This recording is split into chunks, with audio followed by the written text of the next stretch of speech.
spaghetti? Yeah. Born ready or fish and spaghetti. Yes. Yes. Okay. Hey, what's up, y'all? You are listening to your Mental Matters podcast. I'm your girl, Mo. And for those of you watching, thank you for tuning in. We are back with another episode, and we have a very special guest in the building. Yes. What's going on? Hi, Sito. What's going on, man? How you doing? How your day?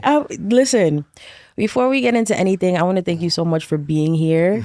This is actually our first time meeting in person, right? Or did we meet in person? No. Did we meet in person again? Before? We met in person at a Haitian barbecue. Oh my God! Yo, why did I forget about that? Yes, I remember that, yeah. Okay. Yes. Okay, so this is our second time. Yes, it's our second time meeting in person, but we've been doing podcasts virtually. Absolutely. Since COVID, yeah. Since COVID. The first time I had you on the podcast virtually, that was probably, I think that was Zoom. Yes. That was back in either like 2020 or 2021. Yeah. The episode is still up though for anybody who wants to go back, because this is kind of like a life update episode. But then we're gonna get into a lot. But I want to thank you so much for being here. Thank you so much for like taking the time out of your schedule to come down to the city, right? And have this conversation, because I think you could have been anywhere else. I always say that, like, but whoever comes on the show, I'm always super grateful. So I appreciate you for sure. No, alignment is important. I think alignment is important. Yes. And you called me at a time where I felt like, I'm not even gonna say rebrand. I seen a video the other day where it was like, so many times we start things and don't finish them, and sometimes you got to reintroduce yourself to yourself. Yeah. So I'm in the mode of just kind of like going back to the things that I left buffering, and let's finish it up. So I'm in that season right now. So this chapter of 2026 is execution. Absolutely. So that's what we're doing. We're getting a job done this year. I know that's right. Yeah, for sure. Period. And I'm glad I caught you at this time. Yes, and alignment, man. When the time was right. Absolutely. Absolutely. So yeah. So okay. So let's get into. Actually, before we get into like intros, titles, who you are, and all of that. Actually, you know what? Let's do it like that. Let's start off with, who is Sito, right? Who are you? Like, you can do either, if you want to do the formal titles, name all of the things that you do, because you do a lot. Okay. Or if you just want to keep it at like the generic, like. Okay, we get either you got the LinkedIn.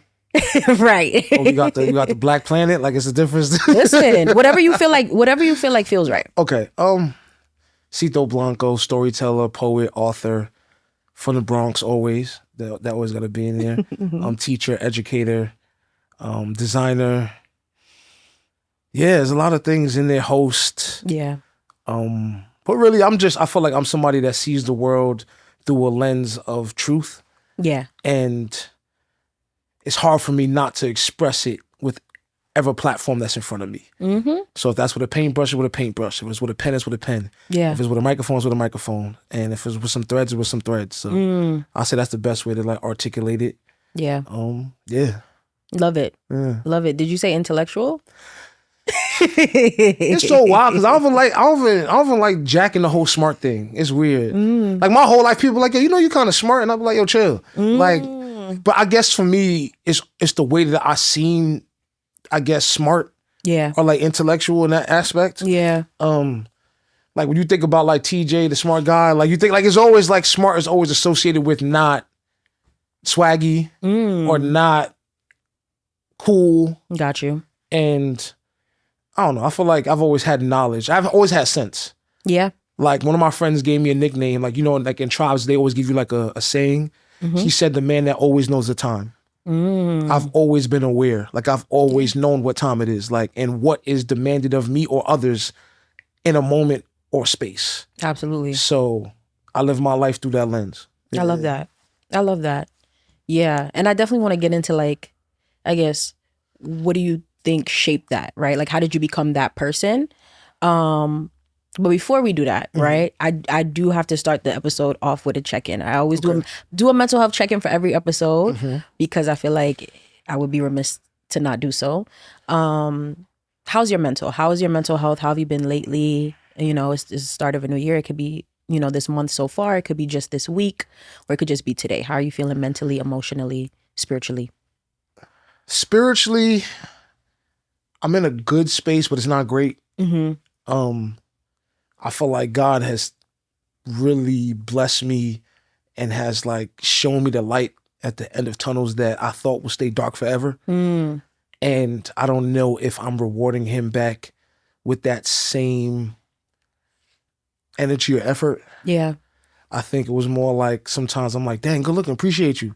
And then like I'm dabbling back in the same things or habits that might have like put me in that dark space in the first place. Yeah. So I feel like spiritually, I feel like God is demanding more of me and to help him spread his word, and I'm not doing it the way I feel like I need to. And I feel that. Got you. I feel connected though. I don't feel heavy. I feel like, you know what I'm saying, all my demons is on PTO time. They somewhere vacationing somewhere else. So they chilling over there. Being a poet.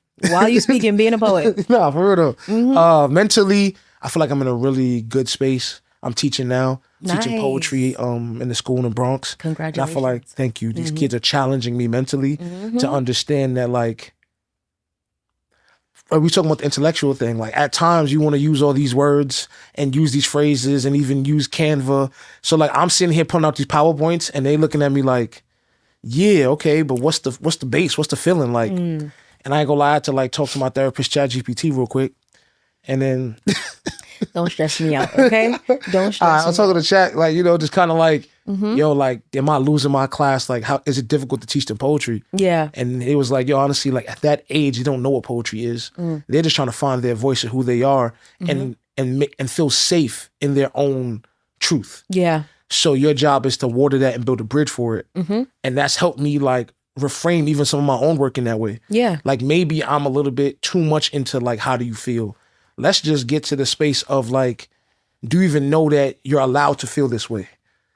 Ooh. And I think a lot of the base of that is within me. And a lot of teachers say it too, is like, whatever class you get, and even with kids that at times may be a little bit more difficult, it's a reflection of you. It's a part of you that needs that, or what you have to teach that child or that scholar, Yeah. you need to learn as well, or relearn for a younger version of you. Yeah. So I've been kind of just having that approach of like, anytime it's a little bit difficult, anytime I'm like, yo, these kids, I'm like, no, that frustration is in something within you that you have to like go down and figure out. So absolutely. I think mentally there. I love that. Physically, I've been in the zone. Me and my lady, we've been on some 75 mid. It ain't hard. Okay. It ain't hard. 75 mid. I ain't gonna lie. I ain't doing no outside workouts. It's not all that, but it's a version of it. Yeah. Just trying to get our mind right, body right in that space. So you guys are doing it together. Yes, we are doing it together. Fire. So that's been a good thing, and that's been helping a lot. But the biggest thing I'm battling right now is appreciation. I feel like you work so hard to get to a space to like check off all these things and make people proud, but it's almost taken for granted. And I think that's the difficult part. It's like greatness becomes mediocrity to people eventually. Ooh. Like eventually it's like, I seen it on a post, and like, I don't have kids yet, but it's like the parent that's always there every single day doesn't get a certain amount of grace sometimes, is the one that shows up and gets to be the fun parent. And sometimes I feel like just in general in life is like consistency doesn't get rewarded with thrill or excitement. It gets rewarded with almost kind of like a leave me alone sometimes, because people don't want to be held accountable to the things that we said we was going to do. Ooh. So in that has been difficult, but I've been trying to stand on these boundaries like I stood on them couches. Like, you know what I'm saying? Like just be in the zone of like, yo, we said we was going to do this, so we going to do this. For sure. Yes. So that's kind of where I'm at with it. Yeah. That was good. That was a lot. I feel like you just preached. I don't know if you preached, that was a like sermon or a poet. That was something. Cause I'm like, yeah, you just spoke. And it's funny because that kind of is in the same vein. I was actually just talking to Wolf. Shout out to Wolf, our engineer for today. And I was kind of saying something similar, like about like meeting people that you're like fans of. And then after you meet them, it's almost like, you just see them as like a person, right? You see them as, at least that was something that I was kind of like, just kind of shining light on.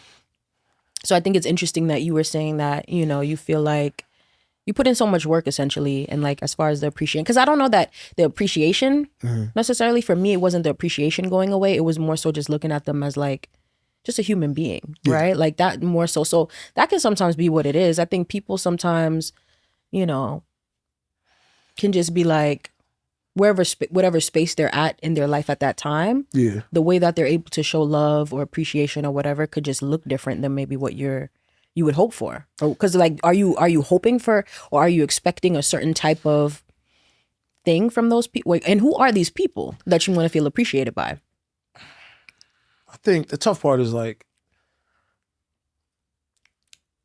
it's not an expectation of a reward or validation. Yeah. I think at times it's more of just like, and there's some things I gotta necessarily like probably deal with. Like, I remember like my mom, she used to always cook roast chicken. And like one day she was just like, okay, I'm gonna cook your favorite. And me and my sister looked at her like, we never liked roast chicken at all. But we know that our brother did. Okay. And he was the one that was not going to like budge. So we just had to deal with it. Got it. And I think that taught me to deal with things for so long. And then you realize eventually people are going to want to know what your favorite meal is, but life is not that way. Ooh. The people that constantly say, I want to eat roast chicken, get their roast chicken. Right. I feel like me, like I'm saying, bending and trying to move and I guess be the strong one or make sure things get done. Yeah. Or project manage my entire bloodline. Yeah. Life. I think makes me understand that like, the more you compromise, the more you're not gonna necessarily get the life or the things that you necessarily say you want. That part. And people will wave love like a carrot in front of a donkey. So that person can move in this direction, but look at you like, nah, you'll be okay. And I think it's more so that. It's not saying that I needed to be fulfilled, Yeah. but it's also like, okay, so they give 20% and you're going to do that. But then if I even thought to stop giving the 80, I'm the worst person in the world. You speaking, sir. You speaking. And that's just a part of it. But a part of me, but that's when I get anointed with God. I'm like, God is like, that's duty. Like to a certain extent, like where does duty and self-sabotage meet? I think that's the part. Because from a very early age, my father has taught me like, yo, sometimes a man's role in his life is duty. Like your job is to get things done. But does that mean my humanity becomes negotiable? Yeah. And that's the part of like understanding it. And me and my girl, we battle with sometimes. She's like, you gotta take care of yourself. But I'm like, what am I supposed to say no to? like, you want me to say no to the things you ask from me, or what my mom asks from me, or what the job is asking of me? Or do I say no to the creative side of me, or the discipline side of me that has to get to work out? Like, eventually, like, and I understand people say balance, but sometimes balance doesn't feel realistic in certain seasons. Got you. And I'm starting to learn that that's necessarily okay, as long as it's not leading to burnout. Ooh. Yeah. Like, as long as not like the Just pace like of the season. Yeah. Like a pace of this season may be like, you know what? You're aligned. Let's get this done. Yeah. And then once you're done, you switch the hat into something else. So I don't know if that answered the question, but that the question was answered. Yes, for okay. sure. Yeah. Thank you for that. Yeah. Yeah. No, I feel you. I get everything that you were saying, and I think to me it sounds like, I don't know, like, and we'll get into some of that too, because I feel like what you speaking is already kind of in line with, you know, just some of the subject matter and stuff. But I feel like it's like men deal, like there are paradoxes I feel like that men deal with that I do think differ a little bit from maybe some of the things women deal with. Some of them can maybe like intersect, but I do think like, you know, like as far as like duty and stuff, because women have duty too, for sure, but like for sure, women also understand that, like, listen, if I am not well emotionally, spiritually, physically, then this whole thing gonna sink, you know, like it's not gonna work. I was just talking about that too with Wolf. That's why I'm like, everything is aligned for sure, because we was just talking about that like me personally, when I'm burnt out, I'm not a functional person. So like we wouldn't even be able to have this conversation, because I would be like, I would just be in the clouds somewhere. Like, you know, I might be here physically, but like I'm just not able to like be in a flow state where it's just working. I would just be like, I don't got nothing for you. The lights is not on. I'm sorry. But I know men are burnt out all the time and are still showing up, still getting things done, because you can be essentially on autopilot and do the job, right? Like, I guess, but like me, I just can't operate that way. Yes and no. And I think that's the part that I'm battling with. Yeah. It's the, eventually, is it hustling backwards? Because doing it but not doing it well isn't really getting it done. And I think that's the part sometimes I do realize when I'm like, all right, is this what I'm supposed to be doing right now? Like sometimes I struggle with that. Yeah. Like I get into the zone where I'm just like, yo, I could just go make that real quick and then go write this poem and then go do that and then do this. But I'm like, hold on. But what is needed of me the most right now? Yeah. And I think writing things down has helped me with that. But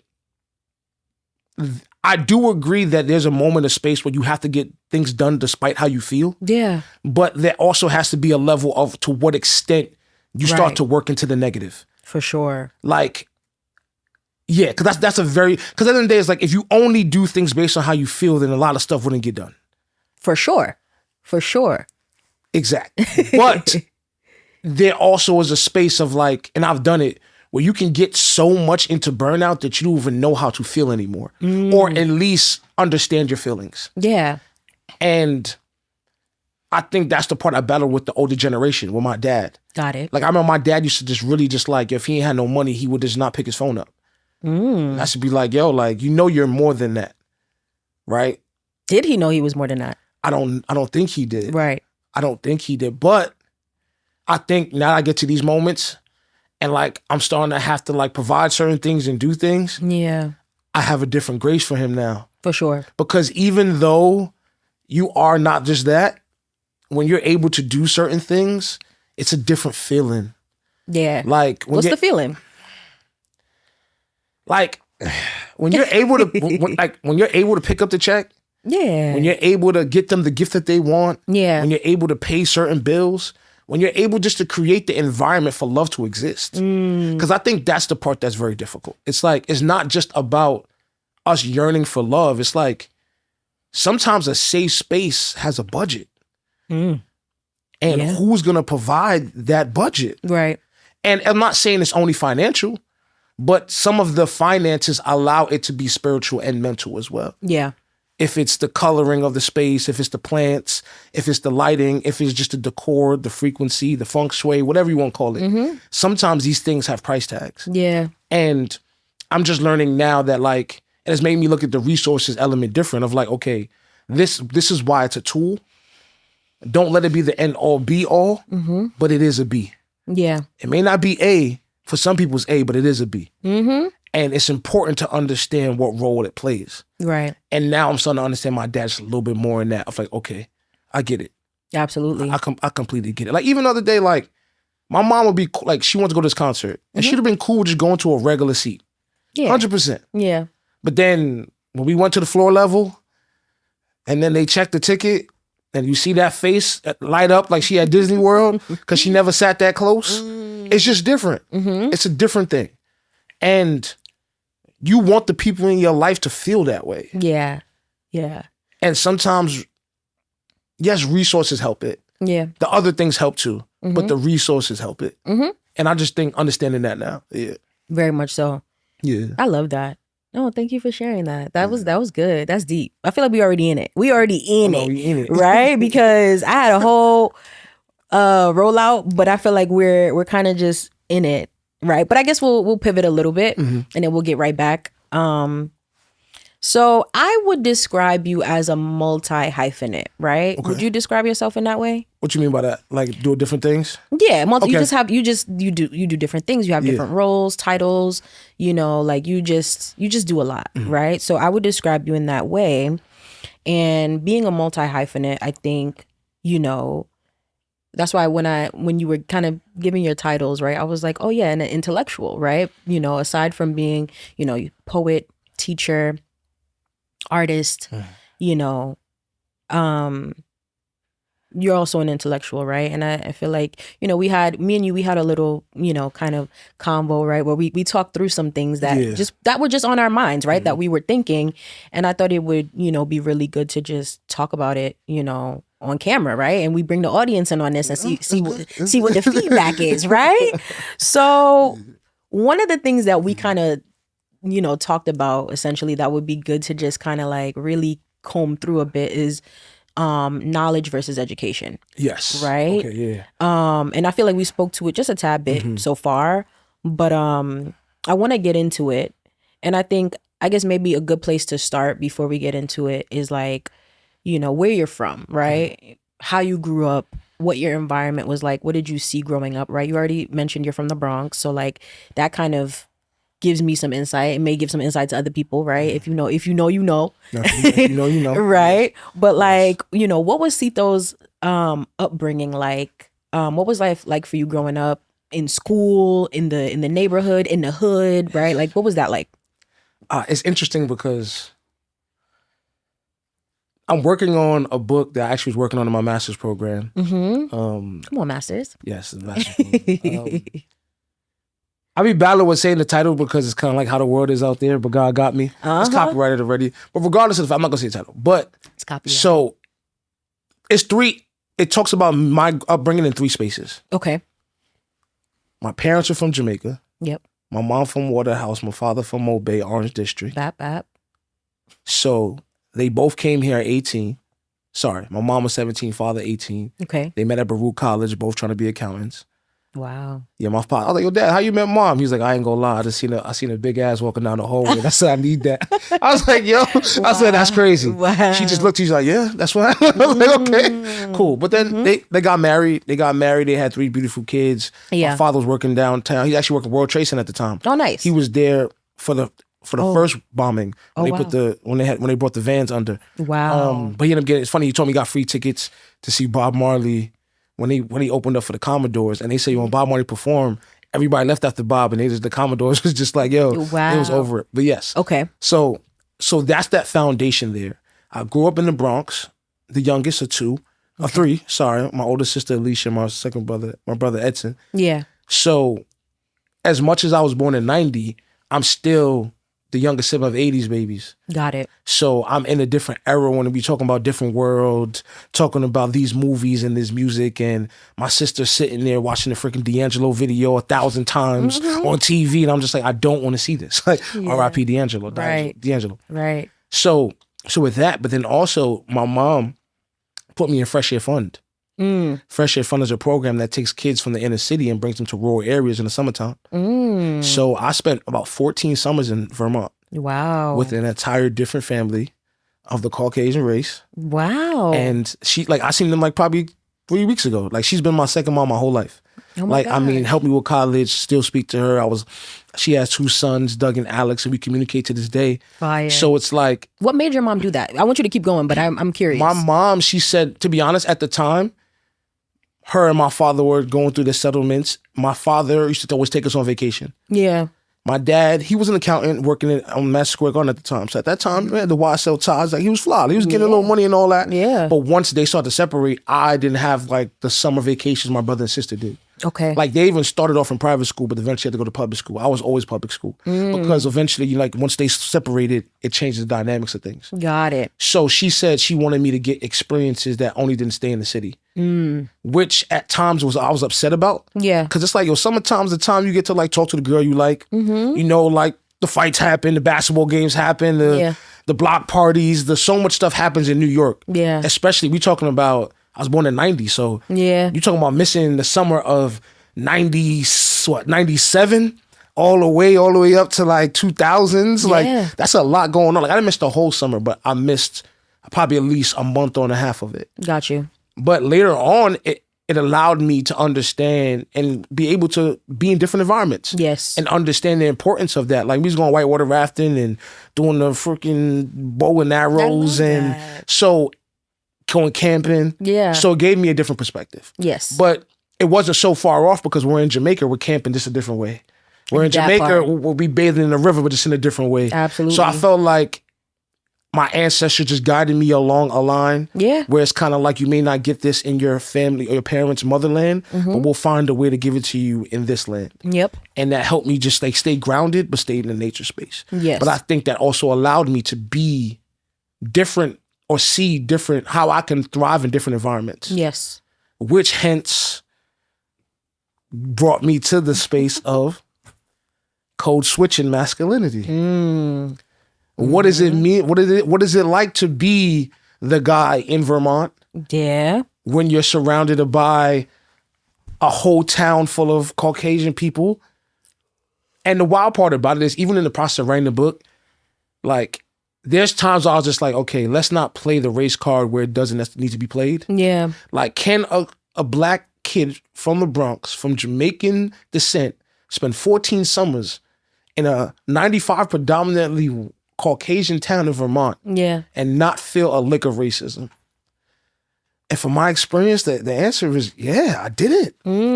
And it's wild because there are parts of me that's like, nah, it had to be something, because you're almost taught that sometimes with education of how the books are. And my mentor one day told me, like, yo, sometimes you have to understand that the problem sometimes isn't always with white people, it's with whiteness. And the element of how, like, people with white supremacy try to blanket it across things by changing education, changing systems, and the level of oppression that affects us across the board. Right. So that has made me see it like, yo, stop trying to look for something that's not there. And then also just, like, live in that. For sure. Like, that doesn't make you feel like, it's wild, because it's like, yes, you know people that go snowboarding every single winter. Yeah. And you know people that need money on their books. Like, you done rolled dice and you done shot a bow and arrow. You done sip scissor, you done walked and got your master's degree. Like, you done popped a perky and and then you done tie-dyed a shirt. Like, and all those things could exist in the same space. For sure. And I think I battled with it at times. Yeah. Because it's kind of like, sometimes you get to those moments, you're like, yo, which version of me needs to show up? Yeah. Instead of just saying, like, yo, who do you feel like right now? And a lot of my conflicts early on in life stem from that. There's times where I'm just like, I remember it's like in lunchtime to listen to Erykah Badu live, like, and I'm called Tyrone. My man's like, why you listening to that? I'm like, I just love live music. Like, now I can answer that question. Yeah. I just love live music. And he's just like, yo, but she talking about kicking the dude out the crib. Like, you good, bro?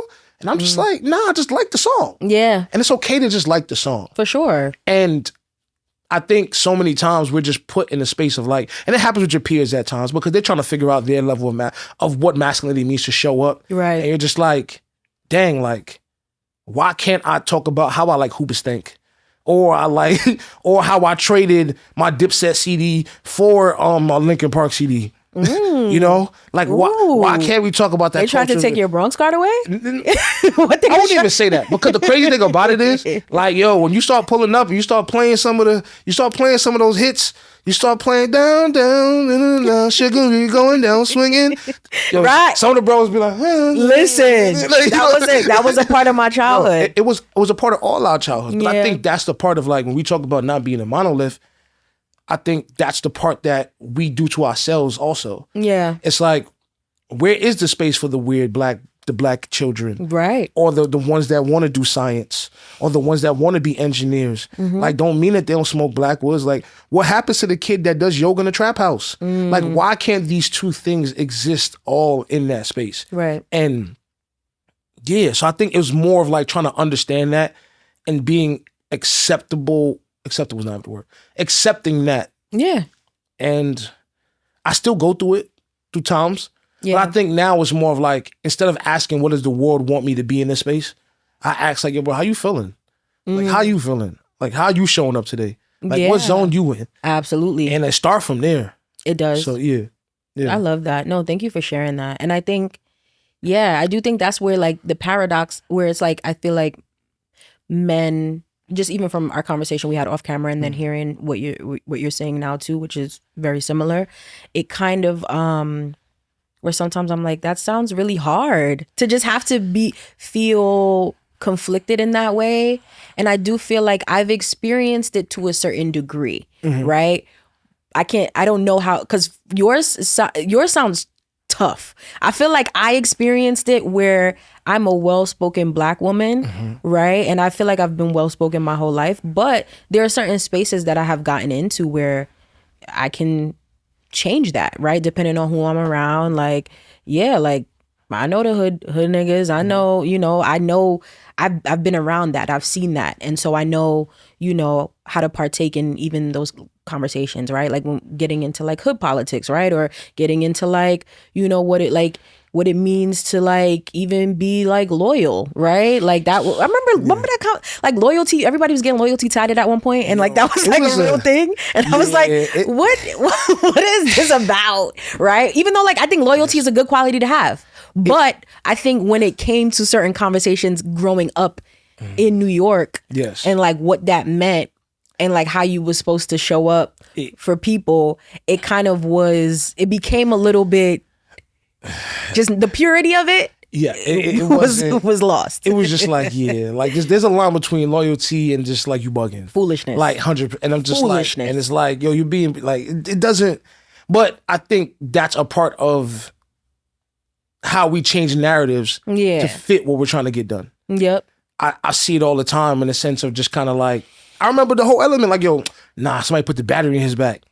I do remember that. Like, I'm not gonna lie. Like anybody that knows me, like, and I had to change it, but they know like the one thing on this earth that will turn me up is when somebody think that I ain't with it. Like somebody think I ain't with the shits. That used to get me upset because to me it's like heavy on a do not take my kindness for weakness. Yeah. And then once I feel like it was weakness, I'm like, now I'm gonna up it. Yeah. Now I'm gonna have to show you. Yeah. But I've also learned how people can now use that and manipulate it. Like, just make him feel like he can't do it and now he gonna do it. And then I seen it. And eventually, it's wild, the interesting part about it, eventually, like, women don't know what buttons to push. And then now I was like, oh, okay, let's get him in that zone. I know how to get him there. And then after a while, you got people who have a manual to turn you to a hothead. And you're just like, I don't like that. Yeah. I don't like the fact that people could just play my emotions and just think AACC up. Yeah, he is over. He out the game now. What were those instances where people would maybe try to test that? Like if you were who you said you were, essentially. Growing up, there's times was kind of like, yo, when it's come to like fights, was kind of like, yo, bro, like he ain't gonna swing. You know what I'm saying? He ain't about it. You got those moments. There's times like I remember like, yo, my grandmother gave me $30, $40. And people like, nah, he ain't gonna steal that candy bar out the store. Like, I'm stealing Snicker bars when I got more. I could buy us all Snicker bars, but it's more of just like, you gonna do it or you're not gonna do it. And I think that to a certain extent, it makes you wonder and just be like, nah, it's more about, do they feel like I will be there with them? Right. Even though it's foolishness. Yeah. It's like, will I be there with them? That's and I think the loyalty part. It's difficult because I think, I'm not going to say all black men, but just the black men I've been around in my environments, especially in New York, I feel like at times that's also an issue too. When the bros start to grow up and evolve and they have their families and they move, it's like moving away from the block. Yeah. Moving away from the like, yo, bro, like it's not a top priority. I can't be there for you in that way. For sure. Like, and that's wild because there's a grieving mode in that. Where a lot of men don't talk about it when they're like, yo, bro, like, why you acting like that? Because you just miss your bro. Yeah. But you can't be like, but you don't want to say you miss a man. Like, so, like, and that's the part that's crazy. It's like, yo, bro, like, you really acting like that. You just miss your bro. If you just simply be like, all right, but we don't align in the same moment sometimes. For sure. I don't want to go do that. Right. And when you start to work and you only have a certain amount of time allocated towards yourself. Yeah. Yo, I'm not wasting 3 hours doing something I don't want to do. I'm just not. Literally, I'm here with you. Yo, that's me right now. That's me in this current place in my life right now. Where if my spirit is like, no, it's a no. Like there's nothing that you can tell me that's going to change it.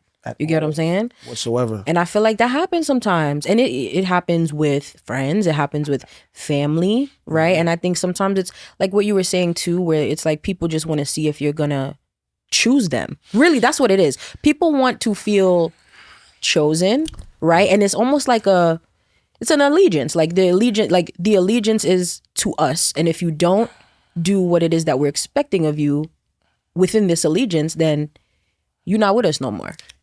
And that's such the wild part.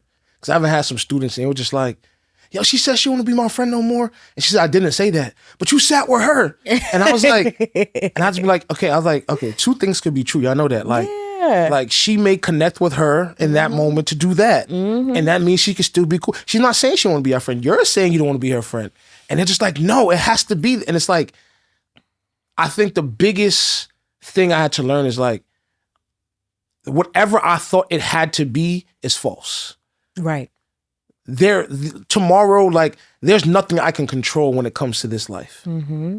The things that I can control, we're gonna stay in those elements. What you eat, how you show up, things of that sort. But the stuff I can't control, it's like, like I really had to let it go. Have to. And also understanding that, like, like there's a season for everything. Absolutely. And if this season doesn't align that way no more, then that's just what it has to be. And it's difficult. Yeah. But one of my favorite quotes from like Nipsey Hussle is, the circle got smaller. Everybody can't go. Oof. Like every level you get to this next space, like it went from a +5 to a +2 to a just you. Like only you could show up in this room.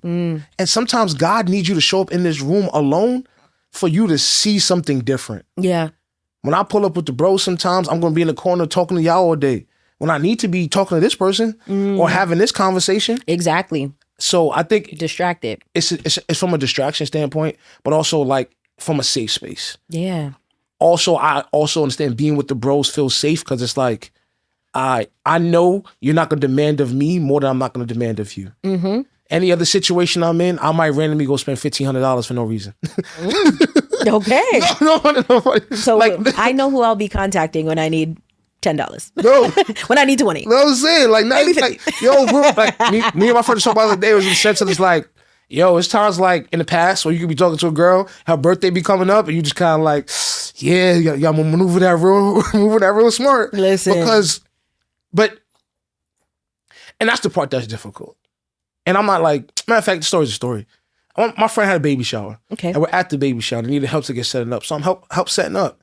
And after a while, it's like, now we need help packing up, like packing down. I'm like, and there's certain men that understand, like, a woman carrying the table, they go, And it's not about any, it's just from a standpoint of like, my family done thrown parties my whole life. Yeah. You know what I'm saying? We done had functions, backyard parties. Like, you know how to maneuver in certain spaces. Like, hopefully you know how to tie up the blue tarp when it starts to rain. You know what I'm saying? You know how to break down the table. Like, you just know how to do these things. Yeah. So naturally, like, my mind is not like, women them could work too, because we've grown in that. But it's like, sure. We're all here as community. Yeah. But I've had to learn not everybody is cut from that same cloth. Very much. But I feel like I see that happens in society as well. It's just like, like the helpers tend to have too much dip on their chip because everybody else don't want to necessarily, they gonna let you burn out. Yeah. But like, he in burnout mode, now I could go get what he was going after. And it's like, dang, that's like wild. Yeah. Do you think that's the mindset behind it? Some people the thing is, right, with people who are helpers, because that's their natural disposition and people know them to do it, people don't even see it as if like you needing help. People like, oh no, they got it. And then so true. They just that's the part where that'd be like a doozy, because it's like, so you didn't think that I needed help, but you also didn't ask, and you also didn't try, and you also didn't, because you do it so effortlessly, right? And that's the thing that I had to even like learn. Like sometimes when I'm like, I feel like I'm burdened and labored, and people just see like, oh, she doing this, she doing that, she good. Nobody checking in, So that's the hard part, where it's like sometimes people, that's their portion. Their portion is to let you burn out. They don't even know you burnt out, and they just they over there macking in the corner, doing what they do, But it could be that too, where they're like intentional about what they're doing. A lot of it's subconscious, and it's subconscious because I really feel like even in the 4 agreements, some stuff I don't take personal. Yeah. Some people, because it's like that's that person's like makeup. Period. And if they do that across other borders or other parts of their life, I don't take it personal at all. That part. But I think the tough part is just like learning how to delegate and speak up now is something that I'm really learning in that element. Because now it's like, I told you, you said, and you just chose not to. That part. So if you chose not to, then okay. But then secondly, it was just like, and I seen this thing on Instagram, it's like, it's very difficult to outwork your environment. It's like, some people are working so hard, but it's like, you probably better off trying to change your environment than necessarily to outwork something. And I'm not necessarily meaning that in the sense of like leaving neighborhoods or not investing back in like our communities. But sometimes like I seen a book about feng shui, and it's just like, it's about like how energy flows in a room. Yeah. And like the one thing I seen, it was just like, you're not supposed to have nothing under your bed, because your bed is supposed to have a constant flow when you're sleeping. And I was like, what you mean? Like, that's I'm interesting. Like, I'm Jamaican. Like, you always had a little plastic thing Absolutely, in the bed a little box with the Ron Johns in it and all that, and the swimming trunks when it, So I'm like, but also starting to understand that like some of the things that I was taught might have been taught from survival. But now when you have space, what does it look like? Like I remember reading a book, there was just like how far the couch is away from the wall shows how wealthy a person is. And I was like, what? Oh. And it was so much stuff. And I was like, so what is that? What's the distance? Like, I don't know. This is so interesting. I don't know. Shit, my couch on the wall next to like the paintings. Like, listen, hello. But and when I say that, I'm not saying it from a standpoint of like capitalism or excellence, or this is the way to go necessarily. Yeah. I'm just saying in the sense of like all the stuff that we're carrying and all the stuff that's around us that naturally affects the flow of what we're trying to do. Like energy is such a high frequency that it's almost like that we don't understand how these things may be necessarily blocking it. Ooh. And I think that's the part. Is like these things that are in our life may be holding us back, like internally and physically, because there's just so much. That's real. It's just so much going on. And my bro Mars, like, yo, every time he like do it, like he got a cleanse, he start giving stuff away. He just like, yo, this what I'm wearing for these couple months, and then that's it. And I'm like, yo, bro, how you? Like, I'm not giving that jacket away. I like that jacket, but I still haven't worn it in 9 years. Wow. And after a while, you start to look like but it's energy. We're hoarding all these things. And so what is external is also internal. So sometimes that's why it's like, very true. Yeah, like if my crib, my house, and my mind all look the same, then we all need a cleanse. Oh, for sure. All need a cleanse. Absolutely. So. Absolutely. And you could start with one and then it'll trickle down and affect the other. So whichever one feels easiest to start with, start there, right? Because I feel like that is hard to like cleanse, to get rid of things, purge, whatever it is, can be difficult, especially when you've been used to operating in this way, right? So for sure, that's real though. Yeah, that's good. That was a whole gem right there. Nah, at this age, I'm just trying to like the things that have helped me.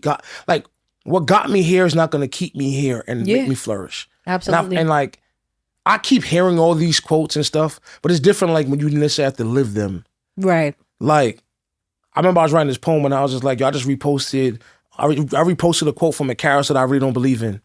Or maybe it's a version of me that believes in it 6 months from now or 6 years from now. But sometimes it's just like, yo, like I constantly see myself posting things and watching things, and I'm like, you're not doing the thing. Like how much inspiration do you need? Yeah. Like how much of the yo, I feel that, or that's serious, or it has to go on your timeline. That part. Like we add things to our timeline, but don't add things to our timeline. Ooh. Like we don't. Ooh. Like, so that's the part where I'm just like, yeah, like I need to get back to doing, because when you're doing it, that's what you're gonna. Because like sometimes people be asking me questions, I'm like, yo, the questions you're asking me right now, you're not gonna want to know the answers when you're in it. Because when you're in it, you're gonna know the real questions. These questions you're asking me right now, just procrastination because you're scared to do it. Once you get to step 3, you're gonna know what to ask at step 3. Yes. But right now, you at step -3 trying to ask me what happens at step 30, and it's like, bro, you're not. Wait till you get there. Right. Just start moving. Just move. Yeah. So, yeah. That was good. Yeah. Ooh. Yeah. I know that's right. Yeah. Y'all heard what Cito said? Because what? Nah, I just gotta listen. But I'm just learning this. I'm amazing. Amazing. Learning it. Yeah. Yeah. Okay. Well, no. Thank you for that. I feel like we got into. Yeah, we talked a little bit of epigenetics, right? That's kind of where we started, and then we kind of we got here. But I'm here for all of it, right? Yeah, I love when it flows in that way. So I guess I'm wondering, right? Because being that we talked a little bit about kind of like that duality, right? That you were experiencing, right?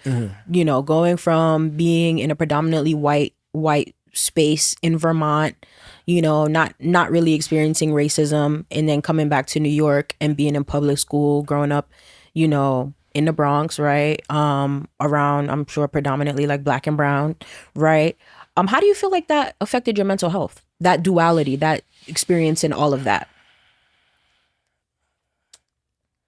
It's difficult because I think at the time I didn't even consider what mental health was. Right. Like, because also I was playing football at the time. To me, I'm more like, and to be honest, it's more just like, yo, y'all forget the job done.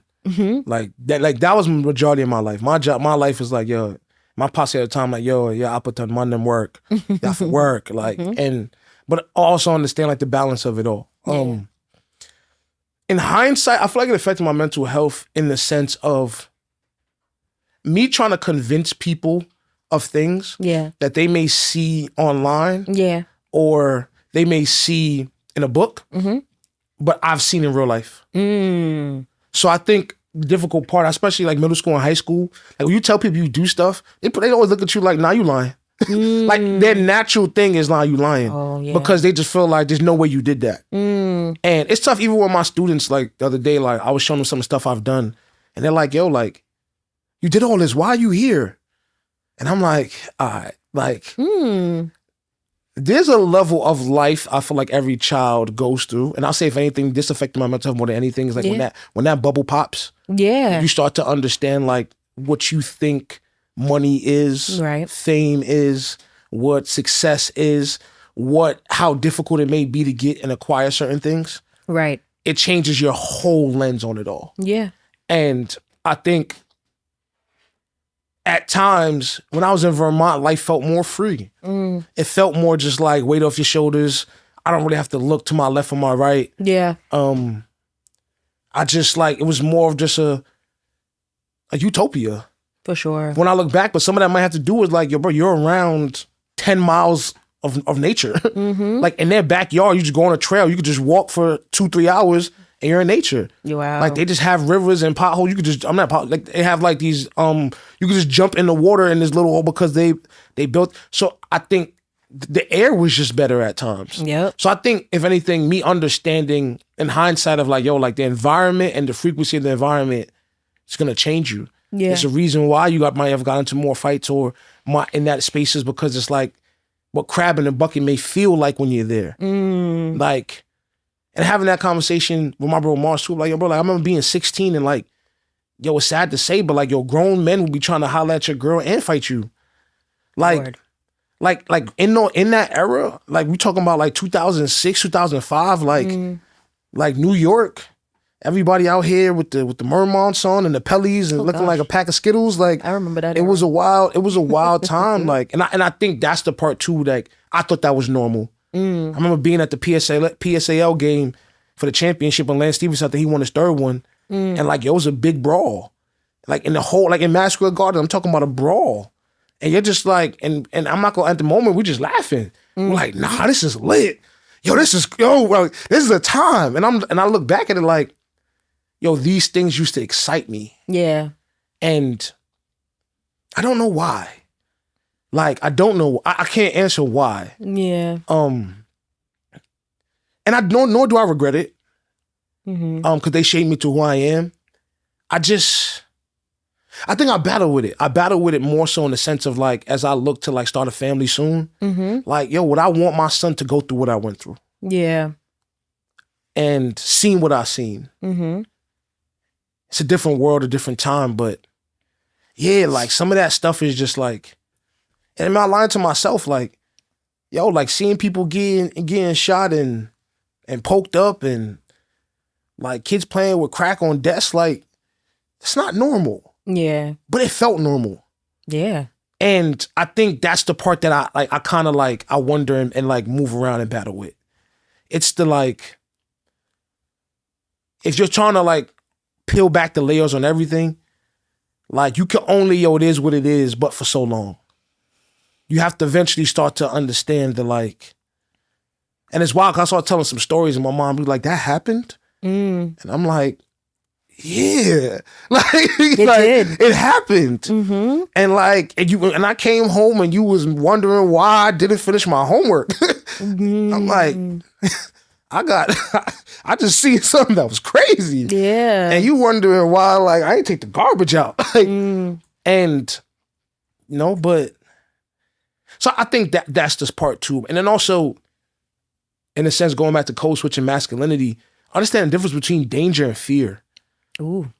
Like, I think a lot of times, like, especially like I see young boys, we create scenarios where we start to like, yo, if you did this, what would you do? Yo, if 10 dudes walk down the block and see your girl and they holler at you, what you gonna do? Like, there was always creating scenarios or situations where it's like, yo, let's put fear here. And see how you gonna act. And then I think after a while, now you start to look through this lens of like, dang, I don't even know the difference between fear and danger. And I think that's what I've seen with people that like have made wild decisions or done stuff and crashed out. Yeah. It's like, yo, he don't know the difference between fear and danger. What is that difference? So to me, fear is false evidence appearing to be real. Fear is in your mind. Fear is the element of like, yo, this could happen, or he looked at me this way, or that happened in that element. And don't get me wrong, sometimes somebody look at you a certain way, you can feel the frequency. That's an element. Okay. But danger is like, no, this thing is coming for me right now. Like this person, I can already tell, like, yo, he walking towards me with a certain anger look, and it could go down. Yeah. Or it's an element of like, yo, I could feel like, yo, this about to be a brawl. Or yo, he just pulled a knife out. Yo, last time we was in this situation, the shooter just walked in the building. Oh. Now the shooter, a part of it is fear and slash danger, because now a part of you is like, you have a recollection of, okay, that person is associated with danger, so that can cause fear. So sometimes fear is necessary, but sometimes walking through this life always in a fear element, I think is why we'll see like those cops that do stuff and they're like, yo, I could. Every dude in the hood laugh because we're like, yo, all these cops was the kids that got made fun of in school. We all know it. We all seen it. They've always was the one where the girl that they wanted somebody else got. A lot of them didn't make the basketball team. And that's just the truth of the matter. I'm not saying for all of them, but I've seen it. So a lot of times, like when we see sometimes these cops make these bad decisions that I've seen from a personal standpoint, it's like, yo, you had that fear in gym class when you thought somebody's gonna give you a wedgie. You know what? now from and you thought it changed 30 years later. Your membrane is developed from 0 to 7. So a lot of people that was fearful from a young age, that fear still exists. The only difference now is that you think a gun is going to probably stop people from walking towards you in that space. But at the end of the day, it's like, no, I still know you that way. You know what? Not fear of a wedgie. Yo, it was. Why were people fearful of that? Yo, it was a real error. I remember wedgies. Yo, that was a real thing. That's a real thing. Like sometimes I be talking to kids now, and I'm like, yo, bro, I don't think you understand. Like, yo, the rule book back in the day was just like, just don't die. Yeah. Like, yo, that's what fear is there for. Fear is from a psychology based standpoint, fear is an emotion, right? And so most people who experience fear, the underlying or subconscious thing is like death, right? Like I don't want to die, right? Like people who become fearful, like when they're like fear of heights, right? Or fear of like you're on a roller coaster, or even being fearful in an elevator or something, right? Or like it's an emotion that informs you of something, right? Like, you know, you don't want to die. You don't want like the worst case scenario that you're thinking of in your mind. You don't want it to come to pass, right? And so that it makes sense to feel fear in certain situations. But if the situation doesn't fit, then you have to ask yourself like, what is that and why is it there? You know? That's the part. Like, I'm not saying fear, because you're right. It is necessary. Yeah. And that's why I'm like being emotionally aware to understand, like, yo, what's the base of this fear? Like, is this rooted in something that had nothing to do with the situation? Right. Or was it stem from this situation? Right. And that's very, very important. But I think at times, just overall, I see people, I'm just like, yo, like that wasn't, because sometimes you talk to people like, yo, what made you do that? We've all had friends that like done swung or dropped a bag or did something too early. Like, yo, why'd you do that? Like, we gonna fight now, but why did you do that right then? Right. He's like, nah, I felt. Oh, you felt. You were scared. So naturally, you rather make the first move than somebody else in that. So I think now, just looking back at some of it, it just changes your element of it. Yeah. But then also, I think, like I was saying, like from like at 16, you feel like, I remember like, I see the students now, we got security guards. Like the security guards is rolling dice with us in the bathroom. Like the principal came in and we got detention and we look at you like, yo, give my money back. Like, you know, right. Yo, so like, I think that's the element of it too. Like, yo, like I think we talk so much about schools and stuff like that, but like, yo, back in the day, like you really was like, yo, 15, 16, especially like in the 5 boroughs, like, yo, bro, you was seen almost as a grown ass man. I agree with you. And that's for women. Yes, like women were being, what? When I tell you, 19, 20-year-olds were definitely on my line. You know what I mean? They was walking me down the hill, trying to scoop me up. You know how many Honda Civics I seen pull up in front of the school? And I'm like, yo, I'm gonna compete with this? Like, bro. Listen, and the 16, 17-year-olds was definitely the girlies. We was like, okay, he got his stuff. He cute. Yo.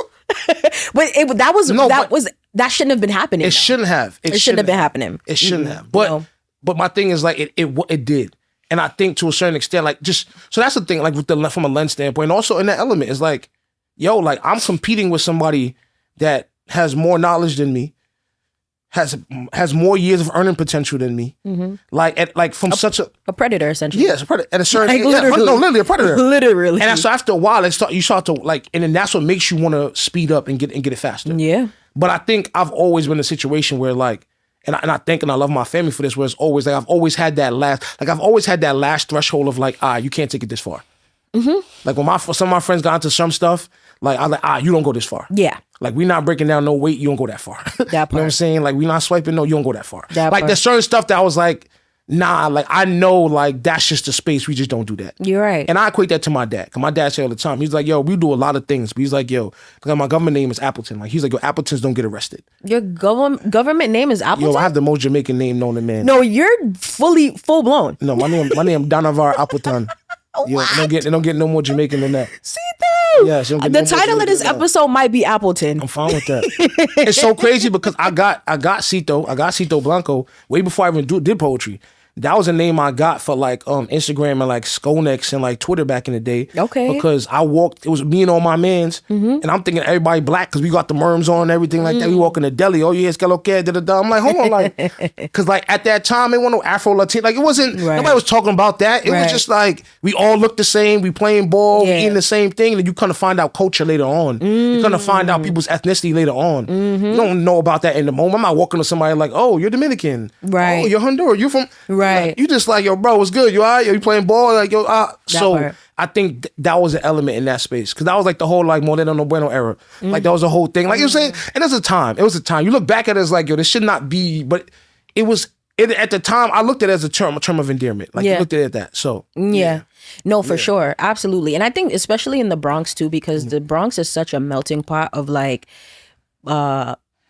blacks, people who identify as like African American, Caribbean, and Latinx, right? Latinos, Dominicans, Puerto Ricans, like all of the things. And so that makes sense, right? That is like, at first it was just like, yo, like, we just outside, we hanging out, like we, you know. You're not thinking none of it. Absolutely. 100%, yeah. Nah, that's dope though. That's dope. So like, was that name given to you or you chose that name for No, yourself? it's given, to me, I feel like the best nicknames have to be given to you. Yeah. Like you can't, like people that be creating their own nickname, I'm like, bro, get out of here, bro. Like I'm from an era where it's like your nickname is given to you. Like, Yeah, it was given to you. absolutely. Yeah. Okay. Well, I'm like, we're winding down. I feel like there's so much more out. This conversation has been so good, but before we end, I want to, this last question, I definitely want to just kind of get your thoughts on, because you do have a master's degree. You know, I have a master's degree too. And that's something we talked about a little bit, like how sometimes, like we don't care about the degrees. We have it. I have it because I need it for my job. The thing that I am pursuing, that I'm passionate about. If I don't have a master's degree, I can't do it. No, for sure. You know, so that's why I went forward to higher level of education. I mean, I do like learning. I do like, you know, reading. I do like, you know, all of those things. But if I had a choice and I didn't have to get a master's degree and do the years of schooling that I did, I probably would have chose the easier way, right? But for you, having a master's degree, being an intellectual on top of all of the other things, being cool, being swaggy and all of that, you know, I know we talked about sometimes people could judge you for something that is essentially kind of out of your control. Like you needed it and so you went and got it. But how do you feel now, right? You have a master's degree, you have pursued higher level of education, you can teach students, right? And all of the things. Do you feel like you've come to grips with the fact that like, yeah, people might judge you, you know? Like, how do you feel about it now? In the same cloth what you're saying, like to me, the master's degree is just the Willy Wonka ticket. Like it's the golden ticket to get you in the factory just to do some things. It's interesting. I think we was in Detroit and had a show, and I was basically like, cause I host and I perform, so I was giving myself my own intro. Yeah. Like he just got his master's degree, and some girl was like, okay, master's, kind of like, all right, like got you. And I was just like, the interesting part for me is like the master's degree felt more of like my emancipation papers. It was more of like, all right, yo, Ma, you happy? The generation's happy. I've done something no black man in our family has ever done. Cool. Can I go live my life the way I want to now? So to me, it's more of like, I understand like you got to do what you got to do and do what you got to do. So that means like you're going to work your 9 to 5, pay these bills, do certain things, but you also have a creative aspect in that element. Yeah. So to me, it was more like that master's degree was like, all right, this is cemented. Like, yo, if shit hit the fan, you know what this is. Yeah. Don't get me wrong, I still want to be a college professor, and that was the goal. But that's what that is. But this allows me now to be like, nobody gonna look at me like you whatless, so you didn't do the job or you didn't do whatever the case might be. And at times, like growing up in a Caribbean household or in that culture, you get that. Yeah. And it's tough because even though it's inadvertent, for everyone that doesn't do it, that weight now goes on your shoulders. For all the ones that were supposed to be the ones that don't get it done, you feel the weight of that on your shoulders. That part. If it's warranted or not. Yeah. So I think more so now, I look at it like, yo, I only need to put on a LinkedIn profile, or it's kind of like, yo, pay me. No. Add a comment to that. Thank you. Like I use it for the elements of which is need, but to me, it's not the flex. I'm not using this to flex on people or anybody that I'm around. Oh, not at all. Like it's not at all. It's interesting too, and it's quick. It's like we talk about. I see a lot online when I talk about like was black. What is black excellence, and is it real? Is it a form of capitalism? And it's tough because it's like sometimes black excellence feels like capitalism with a do-rag on. It feels like, yo, you're trying to use this tool to put somebody at the top of this pyramid in the community for everybody to chase this rat race, for them to go after something that may not necessarily be attainable for everybody. To me, it's like, nah, that master's degree is to be like, nah, okay, how do we open up the door to let more people in? How do we be the spook that sat at the door for the next generation so we make it a little bit easier for them? Yeah. So to me, it's like every door I open and everything that I acquire, it should just make it easier for the next generation. Absolutely. It has nothing to do with me feeling like, yo, I want to be better than somebody. Yeah. To be honest, like, and I see it all the time with my students, I'm like, no, like, I was you and I'm here. And I need y'all to see that. And maybe you're not going to understand it right now, but eventually you'll understand it. Absolutely. So, and I tell people all the time, the best degree that I got is a degree in myself.